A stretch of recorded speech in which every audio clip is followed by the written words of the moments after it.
Hello, everybody, and welcome to Riftbound Ramblings. I'm your host, Barrett, and today is September 8th, 2025, which is a Monday, which means it is time for another weekly recap of the tournaments that have happening across the world in Riftbound. First off, I also want to apologize. I haven't come out with a video. I've just been doing some commentary streams that I've been posting about and going live on YouTube for, which you can check out, at least the one we did last week with Tam Cardwell, and also additionally there just hasn't been a ton of news for me to be covering, so we just haven't been doing so. But we do have a regional that happened in Chongqing last weekend, and then we also have a Riftlab Clash, the third one that has happened so far.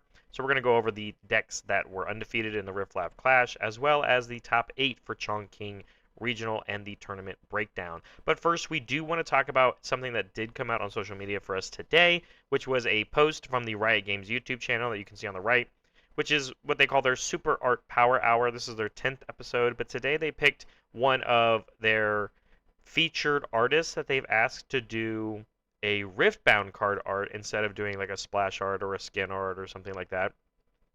And the coolest thing here, as you can kind of see in the middle of the screen, is that they did a Windfisher alternate reality skin for Yasuo, as well as, going over the process, and Jason talks about the process and what he does, and he made this in an hour, which is kind of really cool. Jason Chan, of course, is the same person that gave us the Kaisa alternate art, a overnumbered card, I should say, and it looks great. So, I mean, this is the kind of work he can do in an hour, and then, of course, the Daughter of the Void over here, and he talks about in the video all the other art that he's done in the past. So it's a cool video. It's not actually anything like Riftbound the card game related, but I did want to still highlight it, and it was cool. It was a cool video. But moving on, we're going to talk about the event breakdown for the Chongqing Regional. There was 507 players. Again, this was capped at 512, so wherever those 5 players are that we're missing, who knows, but I hope they're doing okay. Sorry for the blurry image, of course. This was the closest one that I could grab and from social media, and it's pretty standard. I don't really know if there's too much really to be talking about here, but for everybody to look at, Kaisa has officially become the #1 represented deck for multiple events now, and Victor has fallen out of contention, kind of still the #3 deck, but is getting closer and closer to basically not being really a part of the conversation anymore, as characters like Miss Fortune and Teemo are very just similarly in those numbers. Master Yi, of course, still #2. Set still remaining around that kind of 20 players per regional, as we saw last time, which is better than the first regional, of course, where they had 0 representation.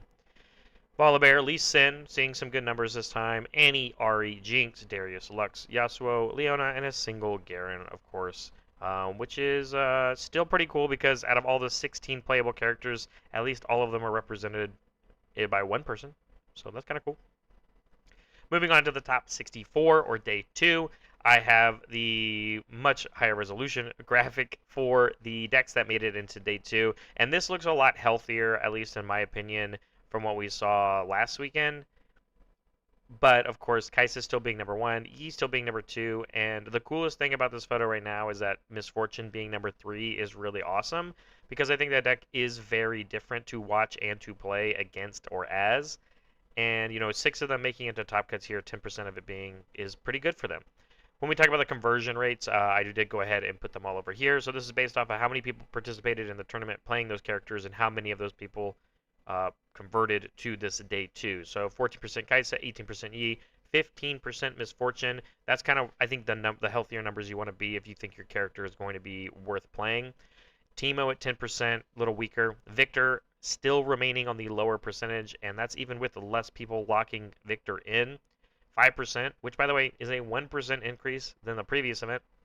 Set at 11%, so very close to kind of those numbers of the other top competitors. Annie and Darius also at that higher percentage, so I just kind of wonder if we increase the amount of people, the sample size of people playing those decks, would they maybe actually be a better chance of than just everybody playing Kaisa and Yi?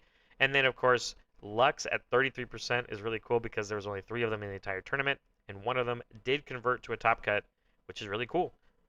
So if you want to share that space, kind of with Victor, because they have the same domains, it is interesting to talk about, of course. But we're going to go ahead and move into the top 8 deck lists. So I don't have the names for these people. Piltover Archive, shout out to them. Incredible website to be grabbing all of these deck lists from, but they did kind of stop putting the players' names on the deck lists, so I don't have all the players' names, and I apologize for that. But here's the 8th place Kaisa list, and I think the biggest thing to note here, as we kind of have talked about Kaisa quite a bit on the channel, is the main boarded copy, not just of the Dr. Mundo, which we saw be very popular last week in regionals as well, but the Time Warp main boarded. Somebody definitely watched the last regional and has been doing a lot of testing because this Time Warp is becoming a lot more popular across Kaisa lists in the game as a whole. And I think that's actually a ton of fun because when it was pulled out on stream and it was played, it very much like can win you the game as long as you're in the right position to play the card. And I think that's really awesome for what a deck is trying to do. And it's not like Kai'Sa is the only deck that can play it. It's just one of the decks that really gets to take advantage if you've set yourself up in the circumstance to do so, and can be really good in the mirror match as well. So congratulations here for this 8th place list of Kai'Sa. 7th place, of course, is going to look a little bit different. We have a Singularity main boarded instead. Really, not looking at the Time Warp. This one's not even playing Mundos in the side or main. Kathian Rain only in the sideboard. 2 main board Kaisa Champion units, 1 extra in the side. And I think this kind of trend right here of this 8 different unique cards in the sideboard might be something we see a lot more common as we move forward, as you'll see some of the other decks as we continue into this top cut. Just because I think this deck is just meant to be a toolbox and really excels at having an extra few copies of the things that you want to find depending on what the matchup is and how well they do for you. So makes a lot of sense. It frees up the main board at the cost of your sideboard, essentially, for you to play things like main-boarded retreats that we see here, and just like a wider spread of cards that can help you in different scenarios. 6th place, of course, we have our first Master Yi of the event, and I'm really liking some new changes that we get to talk about here, which is things like the more ramp variation cards that I kind of want to put a bigger focus on for this event. So Find Your Center and also the Catalyst of Aeons in this list, and it's still not playing Dazzling Aurora, right? So just using the ramp and the capacity of, at the end of the game, if you have so much ramp, you can draw cards from them, and then, so they're not dead, which is a problem that Yi has sometimes, is that you just run out of resources, you run out of cards in your hand. And then also, in the middle of the game, it helps you ramp to these higher impact cards, which are the reason the Yi deck can do really well against Kaisa, is by getting the big ones on the board. Speaking of big ones, we have a new addition to what we're trying to be playing here for these Yi decks, which is Tasty Fey Folk, 1 main boarded, 1 side. All the Kianas are in the sideboard as well, which I think is unique because I think Kiana is very important when you're playing against the Kaisa lists, but putting a bigger focus on these higher expensive curve cards and having ramps to get there as well. I think this is really cool, and as we go a little bit further, you'll see that this might be what these decks start to look like as they try to deal with the Kaisas in the format. 5th place, this one I know is not as zoomed in, I apologize for that, but because there's a lot more cards in here, I don't really know where the picture kind of messed it up, but having that extra 4th row of cards comparatively here where there's only 3, the 4th row kind of changes a lot of stuff. Again, not 8 unique cards on our sideboard, but 7 unique cards, 2 of which being that Immortal Phoenix. Time Warp still existing in the sideboard. Again, I think we're going to see a lot of that moving forward for these Kaisa lists. And honestly, like, the individual cards in this deck are nothing that we haven't already talked about, so there's not too much to go on here, but it is still interesting because the sideboards do mean a lot when going against other Kaisa decks or Master Yi decks. In 4th place, we have another Master Yi, and I think the biggest thing here is that this one goes back to the Master Yi decks of old. And when I say old, I mean last week. We even have the sideboarded copy of Rune Prison here, and we're only sideboarding Dead Bloom Predators because we are main boarding instead a copy of Blitzcrank, which is really unique. And of course, we're main boarding an Unyielding Spirit, sideboarding a second copy. I think this list is not bad. I think this is closer to, if you enjoy the gameplay that we've been seeing of like a lot of Master Yis on stream from like last week and the week before. This list makes a lot of sense, but I wonder if people are going to be gravitating closer to the Master Yis that looked like the other list. In 3rd place, we have another Kaisa list, of course, and this one is super cool because it has a main boarded Time Warp as well as a second sideboarded copy, as well as 2 copies of Mega Mech. And I see the vision, right? Mega Mech is a 7 energy, 8 might unit that doesn't cost any power to play, and that 8 might is really impactful when it comes to trying to deal with big units of Master Yi while also being better against the other Kaisa decks because there's not one card that can deal with 8 might, um, which is really cool, I guess, when you think about it. I wonder like what cards come out and what comes in, but I'm sure it just depends on what you learn about the other Kaisa deck or the Yi deck when you sit across from them and what you want to bring in and what you want to take out, of course. I like the main boarded 3 copies of Retreat as well. I think it also saves you when you have these big units. If your opponent does find a way to finally remove them, you have a way to like get that card back to your hand, and you just do another ramp anyway. So if you could play the first Mega Mech without spending any power, you retreat it to save it or something, you're obviously going to be able to afford the second Mega Mech now, and you didn't use any power to play the mech, so you're going to be able to play it again, obviously, and you ramped from the retreat, and you channeled your 2 runes at the beginning of the turn. So I think I kind of get the image and the vision, so I think it's kind of cool. And this got 3rd place, so it's awesome. And in 2nd place, we got to kind of talk about it again for this Master E deck. The tasty Fey Folk, as well as the main boarded copies of Find Your Center. This one, instead of playing the Catalyst of Aeons, though, is playing the Kianas instead of the Snapvines. So that's where this list looks like comparatively to the last one that was playing Tasty Fey Folk and Find Your Center. Is that it's not playing the Aeons. Sideboard, of course, I think looks like something I'd be a lot more comfortable with, which is Rune Prisons, Unyielding Spirits, and Sabotages, of course. And then 1x Misfortune, I totally get it. Sometimes you just need a little bit more um, offensive point aggression in certain decks, and Misfortune really does help you do that. This list is really cool. And this is now the 3rd event in a row that Master Yi has gotten 2nd, and every single time we look at these decks, there's some sort of like development and evolution in what the decks are doing and trying to do. But at the end of the day, as we're about to see, Kaisa continues to win and has gotten their 3rd first place finish again. And the coolest thing here, this is the only name I have, obviously. This was from George, who is very active in social media and in the Discord. So congratulations to George going through the grind on these Chinese regionals. And when we look at this list, first of all, the 8 unique cards in the sideboard, something we've already talked about, makes a lot of sense, and the Time Warp still being there. But the main board here, I think, looks really familiar and closer to other Kaisa lists that we've seen in the past, but just still playing all of the good ones. And then you have the options in your sideboard to have the extra copies of things that you think you might be missing, right? The extra smokescreen, the extra retreat, a progress day if you need to draw more cards and get some more value, singularity if you need to remove things that matter, extra cleave, stuff like that, Acathian Rain, and the extra Darius. So I like the sideboard. It's very adaptive to whatever you run into. And yeah, I mean, congratulations once again for Kaisa winning another tournament, and George for taking down his win as well. And I think before we move on to the next stuff, obviously I think this is a real question. I'm not going to have an answer, obviously, because I'm just a spectator. But is she a problem? Is Kaisa too good? Is Kaisa need something to have happen to her? Because we have a lot of regionals to go through, not necessarily just for more Chinese regionals, but with the set coming out in a little over a month for English, and our first event being in December, that's a long time when you just think of what's happening right now, leading all the way to that first North American event, which also kind of coincides with the release of the second set, which can obviously shake things up. But are we okay, and is the success of the game going to be put in detriment, put in jeopardy, if Kaisa continues to just be the quote-unquote best deck in the room, best deck in the format? So I think it's a very interesting question, of course. I also think that when these events start going a little more global, there are obviously more opportunities for other players that are creative and have different play styles and can approach deck building and formats in a different space that have the chance to not be a Kaisa deck and still do well.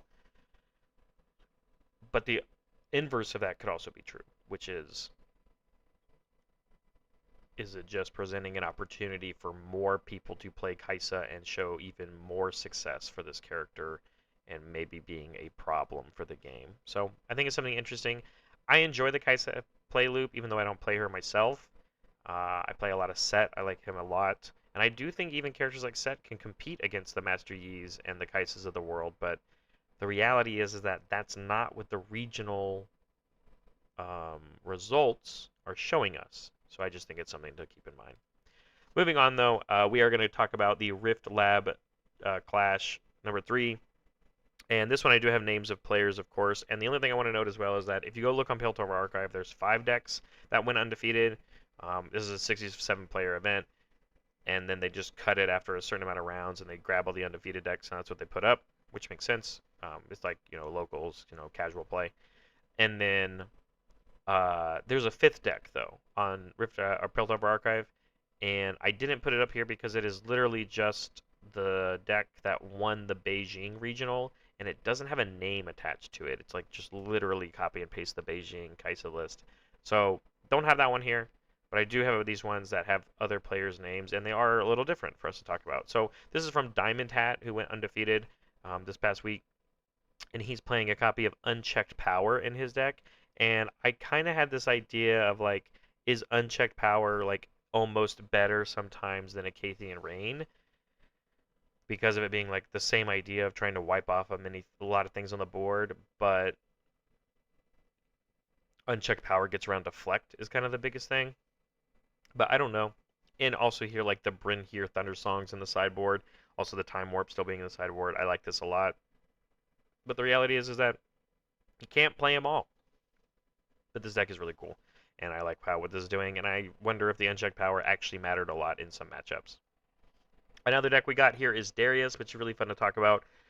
Spoiler alert, we have another Darius deck that we have to talk about. This one's by Batsu, of course, and of course, most people are doing the baited hook thing, as it is a lot of success for these Darius decks. The Dravens, the Vanes, the Grand Stratagems, it makes a lot of sense.